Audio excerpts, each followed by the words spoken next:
Hey, how's it going, everybody? Charlie Wilson here, aka Sinister Charlie. Welcome back. Hello. It's been a while from the Fat Electrician. I don't know. A lot of his stuff lately has been way too long for me to do reactions to. Those hour and a half long documentaries, man, I'll just watch them on my own, but they are fun. But I do like doing these. But yeah, this is a Fat Electrician. World War II Marines versus Convicts, the Battle of Alcatraz. I would assume maybe this has something to do with the National Guard, or I have no idea. I don't know if these Marines are also convicts. I don't know. Marines, they just like to have a good time, All right, let's go. I've been sitting on this topic for years, and I've just never had enough information to do a full video, but I finally managed to track down just enough, and I'm very excited. Quack. Today we're talking about the Battle of Alcatraz, that time in 1946 when Alcatraz Prison Island lost control of some of their inmates and they acquired firearms and the guards couldn't handle the situation, so they went to the U.S. government, and the U.S. government was like, we've got an entire branch of the military that specializes in taking islands, actually. Who dare? Who dare? Some assistance. Okay, I know what you're thinking. There's no way that this I guess the Marines would be Bill Murray, but I have seen Stripes, so he was in the Army, and we all know that. happened. It's too perfect of a scenario. There's literally one prison island and it goes out of control, so they have to send in the one branch of the military that specializes in capturing islands. It sounds like the setup to an action movie. This isn't real life, but it is. And if you don't believe me, here's a bunch of newspapers from the time period. Oh. I accidentally gave away the ending. In the business, we call this foreshadowing. Let's be real. If you watched any of my videos, you already knew that I haven't seen Count Dankula in a while. What's that guy right up to? He's doing Scottish thing. was the only possible outcome. Uncle Sam's only sitting in the Marine Corps when he wants something dead, broken, or pregnant, and that's just how this plays out. But historically speaking, there's more important things at play here, because if it wasn't for the Battle of Alcatraz, the Marine Corps as we know it today might not even exist, and we're going to get to it right after word from our sponsor. By the way, Fat Electrician looks like he's been losing weight.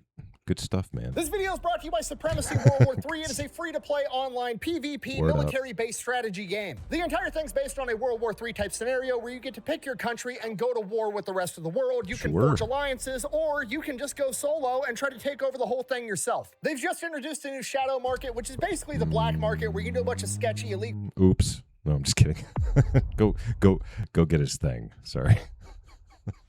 All right, our story begins in May of 1946. World War II has just ended, and with the ending of World War II, it has brought about a huge conversation in politics and the military as how the military should function moving forward into the future, because World War II kind of turned all of the doctrines and warfare upside down on its head. You see, going into World War II, pretty much every country and most of the military strategists and tacticians all believed that the future of warfare was going to be battleships. Huge, massive, tough, heavy armored ships with massive guns that could just roll up to the enemy's coastline and shoot humongous rounds that weighed thousands of pounds at the enemy from 30 miles away. But in practice, that's not really how it worked out, because what World War II proved was that aviation was the future, because aircraft carriers dominated the seas and massive bombing raids dominated the battlefield. Simply put, whoever has air superiority is probably going to win. Because of that, in the wake of World War II, the United States government and the military is basically saying, okay, well, if aviation is the most important thing, we should probably have a branch of the military exclusively dedicated to aviation. The Army Air Corps should split off from the Army and become its own thing, the Air Force, and it is in charge of all aviation for every branch. As we know, it doesn't really play out that way, because the Army still has planes and helicopters, and the Navy still has fighter pilots and planes and helicopters, and there's the Air Force on top of that. But this is the conversation going on at the time. And because of that, the conversation turns into, okay, every branch has their one thing they do. The Navy has boats, the Air Force has planes, and the Army is in control of ground warfare. The problem is, where does that leave the Marine Corps? Boat things. It doesn't, and that's how the conversation kind of devolves into maybe we should get rid of the Marine Corps. And while that is a horribly stupid idea, that's what they're talking about. So in May of 1946, the United States Senate is heavily considering slashing the Marine Corps' budget and downsizing the entire Corps, essentially getting the ball rolling on abolishing the Marine Corps entirely. Messed up. And on May 6th of 1946, that made me sad. General Vandegrift, the Commandant of the Marine Corps, is scheduled to give a speech in front of the Senate to basically advocate for not getting rid of the United States Marine Corps and explain to all these politicians why it is such a horrible idea. But before he has the opportunity to do so, fate would step in and prove his point for him. Uh-oh. What are they going to do? May 2nd, 1946, there was an inmate at Alcatraz by the name of Bernard Coy, who's currently serving 26 years for bank robbery. His psychiatric evaluation describes him as, and I quote, in possession of superior intelligence, is prison-wise, reckless, impulsive, and erratic. Despite that, he has somehow managed to obtain a job This dude's the Joker. as a prison orderly, which basically means that he's given free roam around the cell block, and he delivers mail and other things to the other inmates and just helps the guards do whatever they need to do. Utilizing this freedom of movement, he has conspired with other inmates and hatched a plan to escape. And one of his co-conspirators is a guy that has a job working in the kitchen by the name of Marvin Hubbard, who is serving a 99-year sentence for kidnapping, grand theft auto, and according to his official documentation, has an IQ of 65, which is a very polite way of saying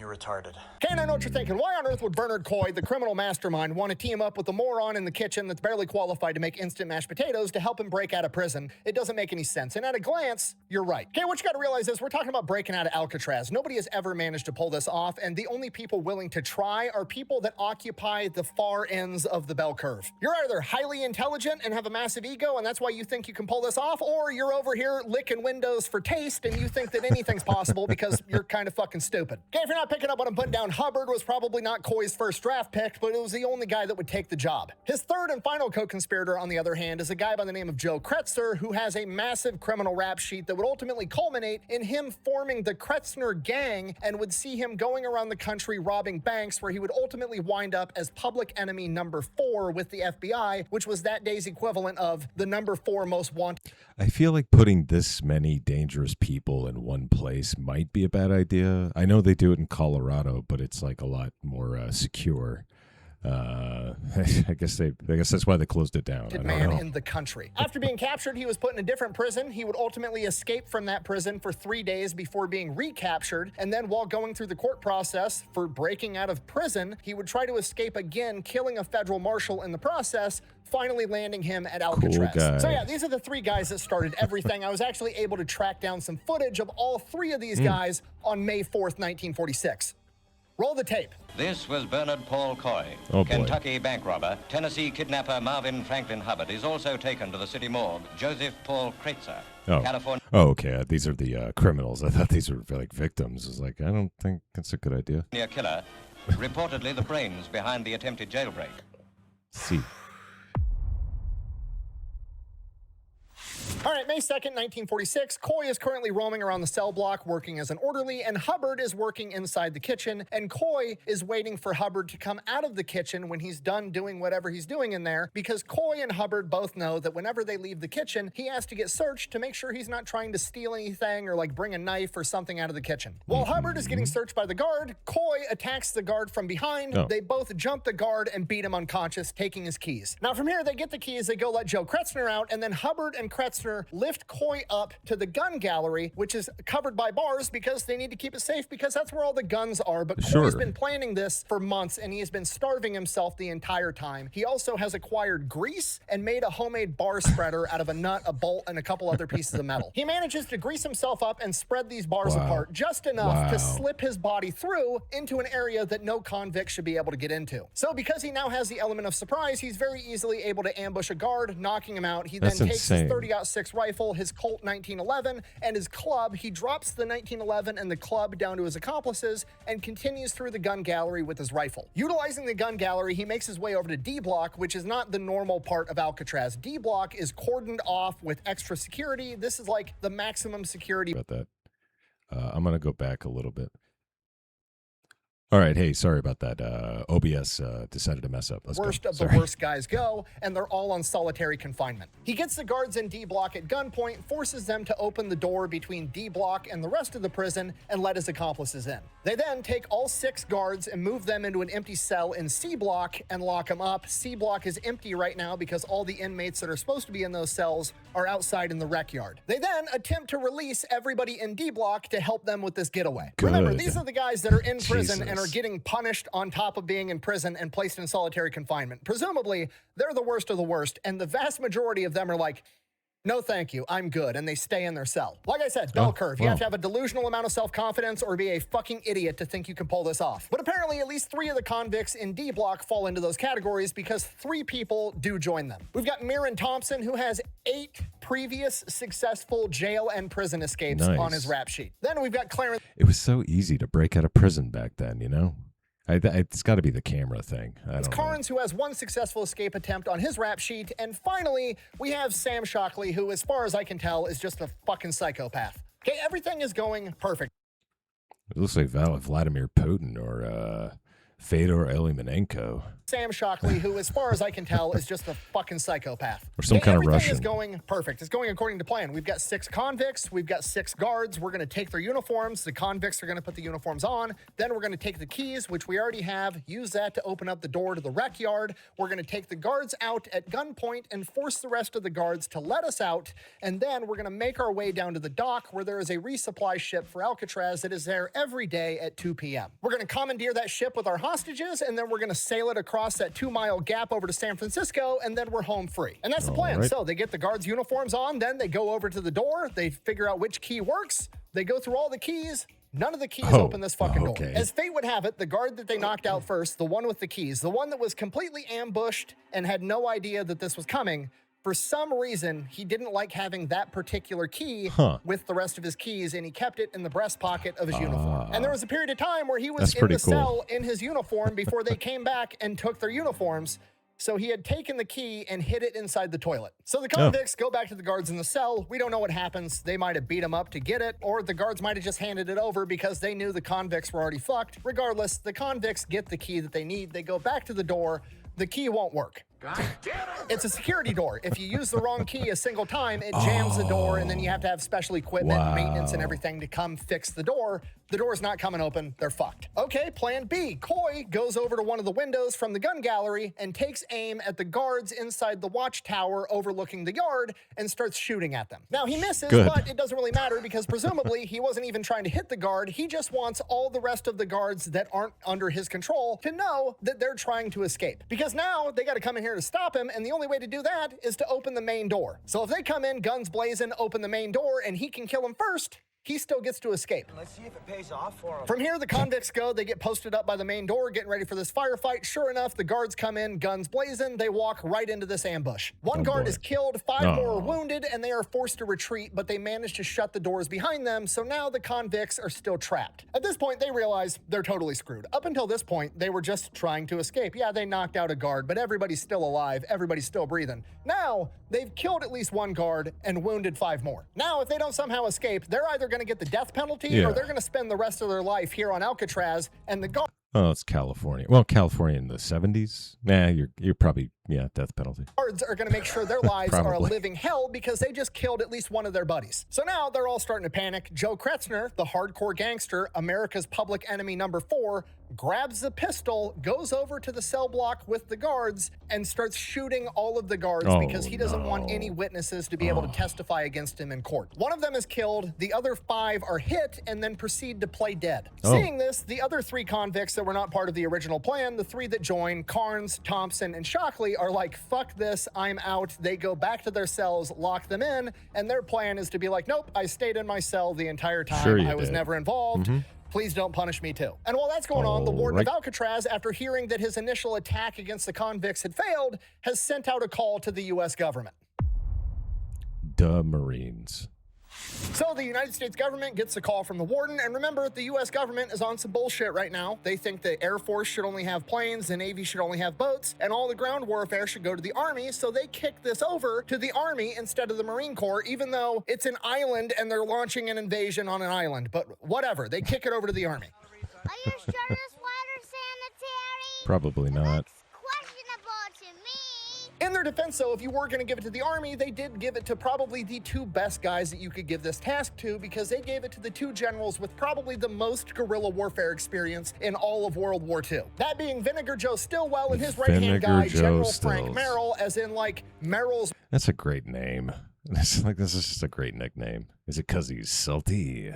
Marauders, Frank Merrill. Which, if you don't know, we talked about these guys in my last video. Oh, Logan Weston, the fighting preacher, was one. part of Merrill's Marauders. Basically, it was 3,000 volunteers that went into India and then proceeded to march from India into Burma, like 1,250 miles, and conducted guerrilla warfare operations against Imperial Japan for 7 months straight, living in the jungle the entire time with no assets other than getting supplies airdropped to them. Okay, if you're not picking up on a button down, if anybody knows how to handle an irregular situation, it's General Merrill, and he's now in charge. And he's got himself in an irregular situation right out of the gate, because if he sends U.S. soldiers into Alcatraz, he could probably wind up getting arrested and thrown in prison for the rest of his life, because you could argue that this violates U.S. Code 1385, also referred to as the Posse Comitatus Act. Okay. Come again. This is what you hear about anytime there's like I was about riots to or say anything that. going on in the world, and you're wondering why the president or the government isn't sending in the Marines and the National Guard to quell the riots. They always bring up this act because it's illegal. The only way the government can legally send in troops on federal orders to control the civilian National population emergency? is if they have an act of Congress, which is going to take a while, doesn't really apply to this situation, or the governor of that state specifically requests it, which again is a government function that's going to take forever, and we don't have time for that shit right now. So Joe Stillwell and Frank Merrill's asses are quite literally on the line. If they mess this up and it goes sideways and the government needs a scapegoat, they're probably going to throw these guys in jail for saying that they violated this act, so the government doesn't take any heat for it. So whatever they decide to do, it's very important they follow the letter of the law exactly. And in order to do that, you got to read the law. So let's go ahead and do that. U.S. Code 1385. Whoever, except in cases under circumstances expressly authorized by the Constitution or an act of Congress, willfully uses any part of the Army, the Navy, the Marine Corps, the Air Force, or the Space Force as a posse comitatus or otherwise to execute the laws shall just send in the Space Force. Come on, just send them in. be fined under It'd this be title fun. or imprisoned not more than 2 years or both. So that's pretty much it. Case closed. In 2026, you can't use any branch of the United States military to conduct police actions unless you have like an act of Congress, which is going to take forever. But this isn't 2026. This is 1946, and that law has been rewritten a couple of times since then, probably in part because of what happens next. Because in 1946, when Frank Merrill pulls up the letter of the law, here's what that act actually says. Quote, from and after the passage of this act, it shall not be lawful to employ any part of the Army of the United States as a posse comitatus or otherwise for the purpose of executing the laws, except in such cases and under such circumstances as such employment of said force may be expressly authorized by the Constitution or by an act of Congress. Okay, translation, he can't send in the U.S. Army. It don't say shit about the Marine Corps, okay? We're going to follow the law to the letter. Ladies and gentlemen, we have a loophole. That's awesome. General Frank Merrill, the guerrilla warfare expert, is literally going to use the Air Bud legal defense to send in the United States Marine Corps to take out a bunch of convicts, and the fact that the Marines are nicknamed devil dogs makes that even funnier. Ain't no rules that the dog can't play basketball. This is a joke. Now, is that in accordance with the spirit of the law? Absolutely not. But is it to the letter of the law? Yes. Yes, it is. If you're the first one to do it, it can't be illegal yet. It's never a war crime the first time. Them's the rules. So General Merrill presumably calls up the Marine Corps and is like, hey, I need a bunch of Marines to break into a prison on Alcatraz and take out some armed convicts. And the Marine Corps is like, I've got the perfect guys. Absolutely. Showtime. May 3rd, 1946 at 6 p.m., an assault boat full of 2 platoons of Marines, approximately 86 guys, rolls up to Alcatraz. These Marines have just got back home to America from Guam, where for the past 6 months, they have been on the island of Guam going into fortified enemy bunkers. I almost got stationed in Guam once, and I'm so glad I didn't. From what I hear, it's very boring. Nice place to fish, though. Of Japanese soldiers that refused to surrender and clearing them out. Imperial Japanese soldiers inside of a bunker, convicts inside of a prison, potato, potato. It's basically the same thing. And the Marines are showing up ready to party. In addition to their normal kit, you know, rifles and pistols, they've also brought flamethrowers, mortars, bazookas, machine guns, a shit ton of grenades, rifle grenades, and shape charges, aka bunker-busting bombs. And if that wasn't enough, they're being led by a Marine by the name of Charles Buckner, who just got a Silver Star in Guam for repelling an enemy ambush. The next day, an enemy field piece was opening fire on his men, so he took a machine gun out and got rid of it by himself. And then the day after that, he got shot by enemy sniper fire and refused to be evacuated until he was ordered to do so by his superiors. Doesn't sound like the guy you want to be fucking with. Probably not. So the Marines make their amphibious landing on Alcatraz. Here's Johnny. Charles Buckner immediately goes, finds the warden, and is like, all right, what's the plan? Where are the bad guys? What are we doing? The warden briefs Buckner on the situation. Buckner's like, okay, I need to know where they're at, and I need blueprints of the prison. In the meantime, what do you need my guys doing? What else do you need help with? And the warden is like, well, we've got 140 convicts that are stuck outside in the yard because they were out there when the prison got taken over, and we're just kind of watching over them. They've been out there all day yesterday and all this morning. We could use some guys out there helping watch these guys. Buckner is like, all right, go ahead, take care of it, boys. The Marines run out to the yard, you know, they get up on the perches around this wreck yard, and the Marines are standing there with their guns just looking down at all these convicts. And the convicts, you know, they're thugs, they're hardened criminals. Sure. They think they're tough because they robbed a bank with a Tommy gun, and they're looking up at these Marines who are all presumably 18, 19, 20, 21-year-old kids, and they start talking shit. Now, this is based off the recollection of the guards and the Marines that were later interviewed, but supposedly one of the convicts yelled up, oh, look, we've got some soldier boys here. I'm so scared. Fuck you guys. I'm guessing he said, I ain't a fucking soldier. I'm a fucking Marine. All right. So today's lesson, we're going to talk about a different phenomena on this graph here that I think that you need to be aware of. At which point, all of the Marines, in unison, without a word being spoken, Is it gonna be the that? safeties off of their rifles and pointed them down at the convicts, and the corporal in charge replied, give me an excuse to blow one of your guys' fucking heads off. The convicts Jesus. got real quiet and That's cooperative awesome. after that. Oh, that's way worse. And while all this is going on, Buckner's getting brought up to speed, and the situation is more complicated than he originally thought. This is not simply a smash through the bunker, kill the bad guys type scenario that he's used to. This is a hostage rescue situation because there's guards in there that presumably might still be alive. So we can't just start blowing stuff up. So we got to come up with a plan to get in there, rescue the guards. So that night they kill the power to the prison, so it is pitch black in there. Then with flashlights, guards and Marines storm the East Gun Gallery, and they take it. Now, the East Gun Gallery only covers the main cell blocks A, B, and C. It does not cover D block. They don't see any armed convicts or a riot going on, so they come to the conclusion that all the perpetrators must be held up in D block. And now, with the East Gun D Gallery block. under their control, they have the high ground, they have machine guns, they're going to be able to provide covering fire and superior firing positions if a firefight does break out, so they feel pretty confident sending some guards in there on a rescue mission to search the main cell block looking for the hostages. The guards go in under the cover of the Marines, they manage to find the 5 wounded guards, and they get them evacuated. So that's great, and by the next morning, things have just gotten way simpler for Buckner and the Marines because now there's no hostages in the situation, and they have a rough idea of where the perpetrators I was about to say something about the Israeli government. Sorry. are holed up inside of D block. Now, We're Americans. We kind of care about at this hostages. point, some of the higher ranking guards are pretty pissed off that the Marines are there at all. It kind of makes them look bad, like, oh, you can't handle the situation, you can't do your job. So they're all in their feelings about it, and they're requesting the warden lets the guards go in there with guns and take out the convicts. The warden, on the other hand, doesn't really care about the guards' feelings. Damn. He doesn't want anybody else to get hurt. So he goes to Buckner and is like, okay, maybe if we let them Guy's know face that the was messed Marines up. are here or that we have superior firepower, that's going to scare them and we can convince them to surrender. So from here, the Marines go, they capture the West Gun Gallery, they kind of open fire in the cell block, just letting them know, like, hey, we have machine guns, we have Marines, we have superior firepower, you're not getting out of this. And then they come around with a megaphone and are like, you know, hey, you should surrender now. Give up your guns. This shit is over. And Coy responds back, come get us, motherfucker. At this point, the warden just kind of looks over at Buckner and is like, Go ahead, do your it. thing. Buckner pulls everybody out of the West Gun Gallery. The East Gun Gallery is going to be protected by that wall because it's not in part of D block, and D block is completely cordoned off because it's the isolation unit. From here, remember, Buckner's been studying the blueprints this entire time. He knows where everything is inside of this prison. He has his Marines go up on the roof of D block and drop tear gas grenades down into the ventilation system to pump Nice. tear gas into all of D block. Then he has the Marines start setting up bazookas, and they're going to fire bazookas through the windows into D block. All right. At which point, the warden, being an epic party pooper, steps in and is like, that's too much. No bazookas.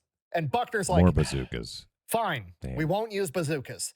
The warden fucks off. Buckner then immediately turns around to his guys, is like, set up the mortars. But Nice. sir, didn't the warden just say no explosions? No, the warden said no bazookas. He didn't say shit about mortars. This entire mission is malicious compliance. Now hurry up and get the mortars set up before he comes back. So D-Block, already presumably full of tear gas and everybody's having a bad time, and then the Marines start shelling D-Block through the windows. They're shooting rifle grenades, they're shooting machine guns into the windows, doing anything and everything they can to be as annoying as possible. Most of it is completely ineffective fire. It's going right through the window and hitting a massive concrete wall. It's not doing... Yeah, that's the one thing I'm actually kind of upset that I never got to do in the Navy when I was with the Seabees. Never got to fire mortars. We got to set off claymores and throw grenades, but that was for our squad leader FTX field training. It seems like a lot of fun. anything other than just the constant concussion of explosions and noise while the guys are in there breathing tear gas. It just sucks. So why on earth are they doing it if they know it's not going to solve the problem? Well, it's going to persuade the convicts to evacuate D-Block, and once they evacuate D-Block, there's really only one place they could go because they know that they have control of the East Gun Gallery at this point, and there's only one place to hide that Where's isn't that? D-Block and isn't in the main cell block, and The it's in food one of court. the utility corridors in C block. So Buckner is betting on the fact that these guys are going to evacuate D block and they're going to have to run straight to this utility corridor, dodging bullets the entire time. And then once they get into that utility corridor, they're safe. They're effectively inside of a concrete bunker. The only way in is through the door on the main cell block, and that door leads into basically what amounts to a concrete hallway, and they're going to be standing at the end of it with their guns pointed at that door, and anybody that comes through there is going to get shot. They have a very narrow choke point. It's a terrific fighting position. It's exactly what anybody that was smart would do. The convicts are going to turn this into their own little miniature Battle of Thermopylae. Nice. That's what I was thinking of. The plan works like a charm. Eventually, the convicts decide they got to get the fuck out of D block. They immediately run to the nearest cell block C, and go straight into the utility corridor, the only place that's safe. Presumably, the guys in the East Gun Gallery see them run into that utility corridor and notify Buckner. So the plan worked, which raises a question. Why on earth is this the plan? Why would you intentionally force your enemy into the most fortified, defendable position possible before you go and try to take them out? Lock Because them now, in? presumably, I the don't know. only way to go in there and kill these guys is to walk right into the narrow choke point that they're pointing guns at, and some of your guys are going to wind up getting killed. Which is why Buckner has an alternative plan. You got to remember, this guy just got back from Guam, and his entire job was killing Japanese soldiers inside that's of bunkers, nice. okay? If you're not picking up what I'm putting down, this guy has had time to develop and refine some very creative ways to kill the enemy. Once Buckner gets word that his plan worked and they're in the utility corridor, he orders his guys to quit the mortar fire, but keep some suppressing fire from the machine guns going into D block, just so they don't double back. He then grabs a bunch of Marines, tells them to grab all the grenades and rifle grenades that we have, and heads up to the roof. Wait. What I said was, give me all the bacon and eggs you have. Now, as you can see from the map, the C block utility corridor pretty much runs the length of C block, which is basically the length of the prison. So once they get up on the roof, they measure out where this utility corridor is approximately at, and then they proceed to beat, drill, and chisel 5 holes running the length of this C block utility corridor. They then proceed to grab rifle grenades, put them on their rifles, shove their rifles into the hole, and fire the grenades. And then they keep doing that, firing at all different angles, making sure they cover every square inch of this utility corridor. And they do this until they run out of rifle grenades. Now, are the convicts dead at this point? Almost certainly. Are the Marines going to stop? Absolutely not. Now, why would they do that? Well, if I had to bet, I would say the official excuse is going to be, we wanted to make sure we were thorough. We wanted to make sure we got the job done. In reality, I've been around grunts long enough to know exactly what went through their head, and that thought was, I'm not about to carry 500 frag grenades back down from the roof. We're using these bitches, so I don't have to carry them back and turn them back into that base. makes sense. From here, the Marines proceed to lower frag grenades down the holes on wires with strings connected to the pins, and once they lower it down far enough, they yank the string, pull the pin, so it's an air burst, and you get a full 360 explosion instead of it just detonating on the ground. Was there anything left of these guys? Which is hilarious because, like I already said, the convicts are probably already dead, but if they're not, they're just looking up at these holes with grenades getting lowered right on top of them like...